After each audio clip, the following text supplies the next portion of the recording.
بسم اللہ الرحمن الرحیم۔ ڈیئر اسٹوڈنٹس، السلام علیکم۔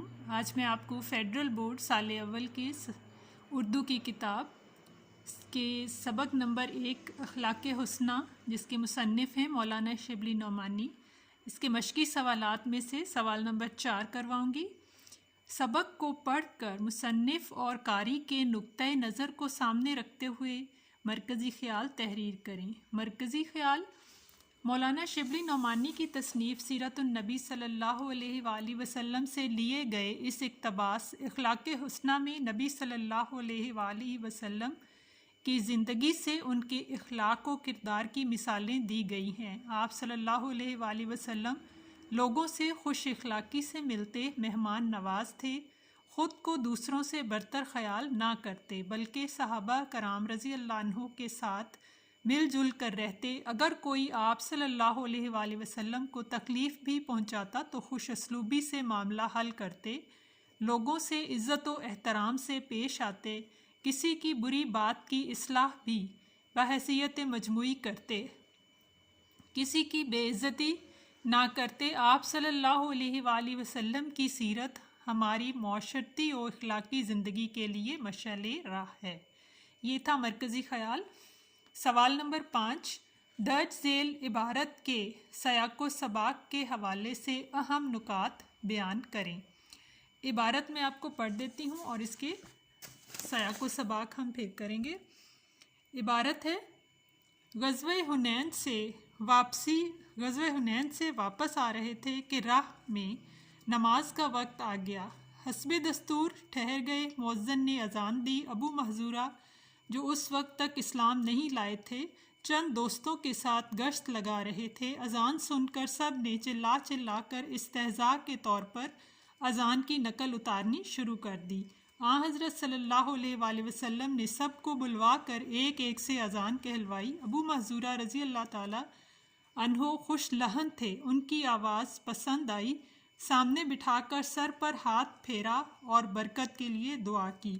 پھر ان کو اذان سکھلا کر ارشاد فرمایا کہ جاؤ اس طرح حرم میں اذان دیا کرو۔ اس اقتباس میں آپ نے 2 الفاظ دیکھے ہیں، استہزاء۔ استہزاء ہوتا ہے مذاق اڑانا، اور خوش لہن ہوتا ہے اچھی آواز، خوبصورت آواز۔ اقتباس کے سیاق و سباق ہیں: درج ذیل عبارت سبق کے درمیانی حصہ سے لی گئی ہے۔ اس سے پہلے حضور صلی اللہ علیہ وآلہ وسلم کی نرم مزاجی، مہمان نوازی، شفقت و محبت جیسے اوصاف پر روشنی ڈالی گئی ہے، اور اس عبارت کے بعد آپ صلی اللہ علیہ وآلہ وسلم کی سیرت طیبہ میں شامل انصاف پسندی، رشتہ داری کے ساتھ صلہ رحمی، خوش اخلاقی اور دوسروں کے احترام جیسی خوبیوں کو مثالوں سے واضح کیا گیا ہے۔ اہم نکات کی تشریح: زیر نظر اقتباس میں غزوہ حنین سے واپسی پر اذان کے الفاظ کا مذاق اڑانے والے کم عمر نوجوانوں کے ساتھ بھی نبی صلی اللہ علیہ وآلہ وسلم کے حسن اخلاق اور مصلحت کوشی کا ذکر کیا گیا ہے۔ غزوہ حنین سے واپسی پر جب ابو محذورہ، جو ابھی تک اسلام نہ لائے تھے، انہوں نے اذان کے الفاظ کا مذاق اڑایا تو رسول اکرم صلی اللہ علیہ وآلہ وسلم نے ان کو ڈانٹنے یا غصہ کرنے کے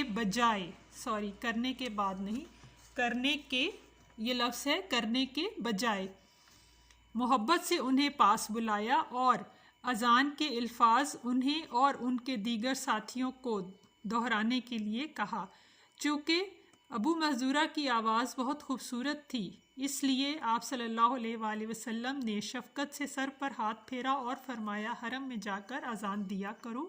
یہ تھا سرور کائنات صلی اللہ علیہ وآلہ وسلم کا طریقہ، کس قدر حکمت کے ساتھ آپ صلی اللہ علیہ وآلہ وسلم معاملات کو سلجھاتے۔ سوال نمبر 6 ہے: اخبارات میں موجود مختلف اخلاقی، معاشی اور معاشرتی موضوع کے حامل فیچروں پر تنقیدی گفتگو کریں۔ یہ آپ اخبارات سے کر سکتے ہیں۔ اگلا سوال ہے: متضاد الفاظ کو ملانا ہے۔ یہ میں نے آپ کے لیے لکھ دیے ہیں اور جملے بنانے ہیں: بڑھاپا، جوانی، خزاں، بہار، دشوار، سہل، حریف، حلیف۔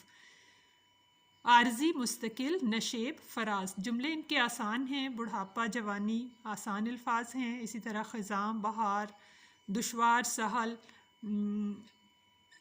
حریف حلیف، عارضی مستقل نشیب فراز، ان کے جملے آپ آسانی سے بنا سکتے ہیں۔